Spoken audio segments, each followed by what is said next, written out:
Stéphane Tempier, donc ancien sportif de haut niveau dans le VTT cross-country. J'ai arrêté ma carrière à la fin de l'année 2022.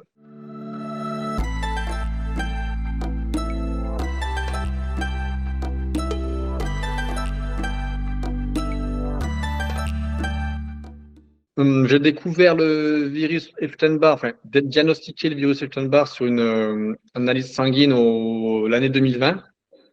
Au moment, donc, j'étais en pleine compétition, enfin, en pleine saison de compétition, c'était au printemps 2020. Et des analyses sanguines m'ont vraiment diagnostiqué le virus à ce moment-là.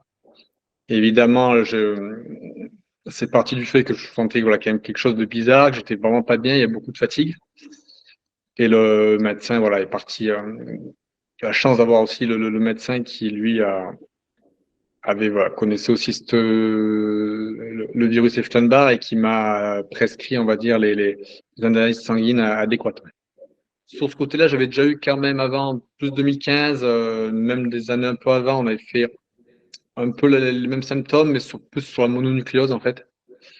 Donc voilà, mais c'est vrai que je ressentais exactement ces symptômes-là, quoi, de la fatigue, voilà, du mal à, vraiment de la fatigue en soi, une fatigue excessive, avec du mal à aller s'entraîner, en compétition, on n'en parle même pas, c'est-à-dire avec des performances bien moindres, mais tout ce côté-là qui était compliqué, ouais.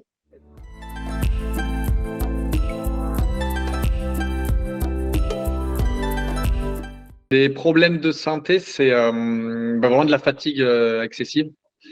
Bon, le matin, on se lève, il y a vraiment difficile déjà à se lever. On sent que ça arrive vraiment les jours vraiment des gros entraînements. Ça pouvait arriver, mais on récupérer tout de suite derrière aussi. Là, c'est vraiment des jours qui se répètent un peu comme ça. La journée un peu aussi un peu comme on dit, la tête dans le brouillard, quoi. Il y a vraiment, je me rappelle vraiment de ça, avec une vision un peu plus floue, un peu plus brumeuse. En fait, un peu moins réactif, un peu moins énergique, ça c'est sûr, mais aussi un peu moins réactif, chose qu'on a besoin des fois sur le VTT, parce que pour le pilotage, en descendant et tout, d'être vraiment concentré. Et ça manquait voilà, un peu de ce côté vraiment focus, quoi. Après, voilà, je le ressentais moi aussi facilement parce que sur les entraînements, voilà, des entraînements assez poussés, donc les performances étaient moins là, les jambes vite coupées, le corps aussi en fait qui se limitait. C'est là que je le ressentais aussi, que le corps il disait stop à un moment sur des efforts un peu durs ou un peu longs. Je sentais que voilà, ça pouvait, il y avait vraiment un moment où je pouvais plus soutenir le rythme, quoi. Après, c'est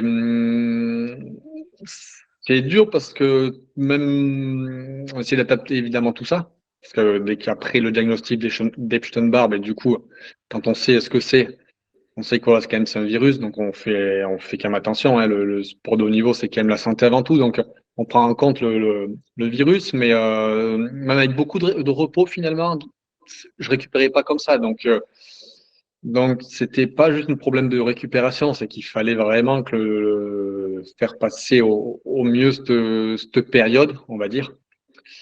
Voilà, j'ai compris que moi, que ça prenait vite 4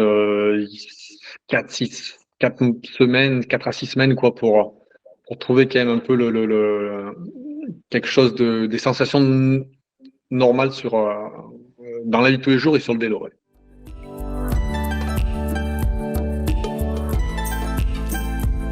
C'est ça le sport de haut niveau, hein, c'est quand même.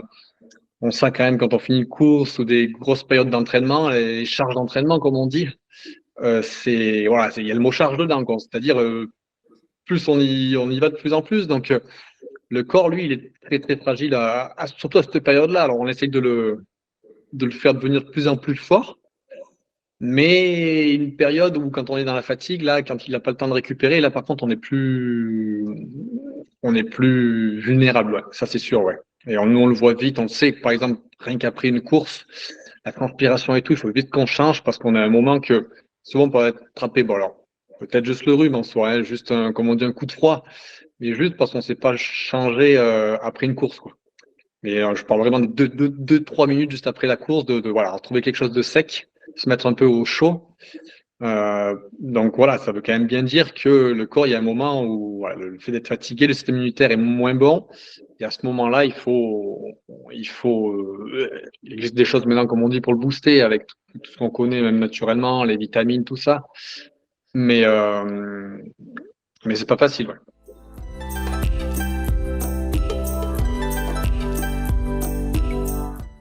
Ben, dans mon cas, il y a eu la maladie associée. Moi, je me rappelle, voilà, il y a eu la mononucléose, que je sais, mais donc là, il y a un paquet d'années quand même. Et en 2015, la maladie associée, j'ai eu le cytomégalovirus aussi, qui avait déclenché, qui m'avait voilà, vraiment été exactement les mêmes symptômes, quoi. C'est pour ça que quelques années avant, j'avais l'impression déjà avoir vécu cette chose-là et par le cytomégalovirus.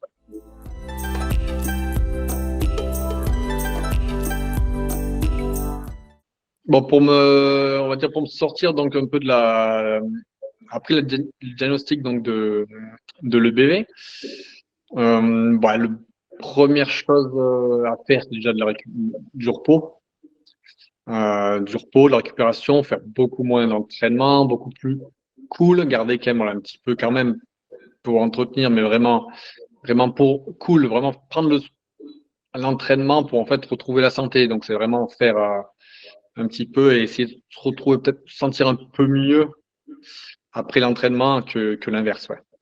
Et après, c'est vraiment faire plus attention aussi à l'alimentation quand même, rebooster plus le système immunitaire.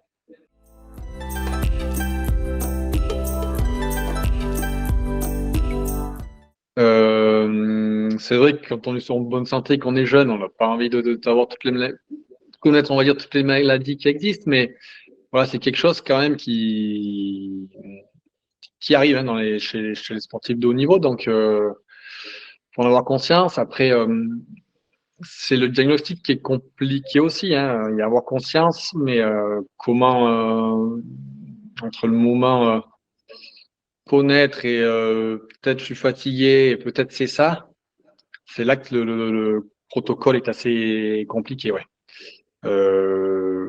Moi jeune, c'est par finalement la mononucléose, elle infectieuse, elle sont des jeunes sportifs, c'est peut-être le chose qui peut-être un des premiers virus déclencheurs, en soi, pas ça tout le monde y passe, et c'est quand même plutôt bien diagnostiqué de nos jours. Ou du moins, période de fatigue un peu adolescence ou après l'adolescence, vers la vingtaine, bon, c'est vrai que le médecin il fait le test, on va dire, un peu plus systématiquement sur ce côté-là. C'est peut-être aussi voilà le côté médical qui est logiquement non logiquement, mais c'est même sûr plus compétent que le jeune sportif qui est en face de lui. Donc, ouais, c'est ça aussi qu'il faut peut-être arriver à, ouais, dans la relation entre le patient, le médecin, toutes ces choses-là, ouais.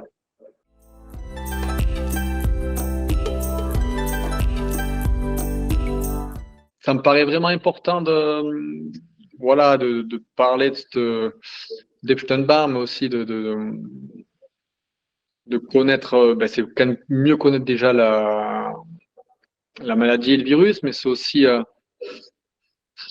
comment dire, il y a quand même vraiment du monde, du coup, qui est atteint, qui pose beaucoup aussi de symptômes plus ou moins graves et de problèmes sur certains patients à long terme. Donc, et c'est aussi le prendre en compte dans le sens où, au lieu de soigner que les symptômes, c'est essayer de se dire, bon, mais quelle est vraiment la cause? Et souvent, ça peut être Epstein-Barr, comme ça peut aussi être d'autres choses, mais si c'est Epstein-Barr, de se dire, bon, mais qu'est-ce qu'on met en place au lieu de soigner toujours les symptômes et se dire le mal de tête, on prend du paracétamol, le mal aux articulations, on prend des choses pour voilà, contre ça, quoi, j'ai envie de dire, mais se dire, non, il y a peut-être un problème qui est plus profond, quoi, et c'est, voilà. Ce qui me tient à cœur, c'est de se dire que, ouais, on est peut-être trop dans une médecine aussi où, chez nous, voilà, on soigne plus on soigne les bobos, mais le mal en dessous qui existe, on n'arrive pas à le, à le soigner. On n'arrive pas où on veut pas. Ça, c'est une question, je sais pas. Et plus c'est connu, plus ça sera connu, plus ça sera détecté, peut-être plus qu'on le prendra en compte, quoi. peut le voir par exemple vers le Covid, où on était capable de faire des vaccins au bout de 6 mois, hein, je me rappelle plus exactement, mais là, on était capable de faire des choses vraiment parce que quand on en a parlé beaucoup, c'était dans tous les pays. Enfin, voilà, il y avait vraiment un gros truc. Voilà, ça parle, enfin, plus que ça parlait, hein, on a été confinés, tout ça. Donc, il y avait vraiment autour quelque chose qui fait que bon, il faut qu'on traite le problème là et cette fois-ci, qu'on éradique un peu le problème. Donc, oui, tant qu'on n'en parle pas, ça restera, on va dire, de côté, quoi, hein. C'est tant qu'on n'en parle pas et voilà, il n'y a pas plus de monde qui vient en parler, c'est tout ça, hein, qui est du nombre en fait Donc moi, ouais, c'est pour ça que je suis content de participer en tant qu'une personne sur, j'espère beaucoup beaucoup plus quoi.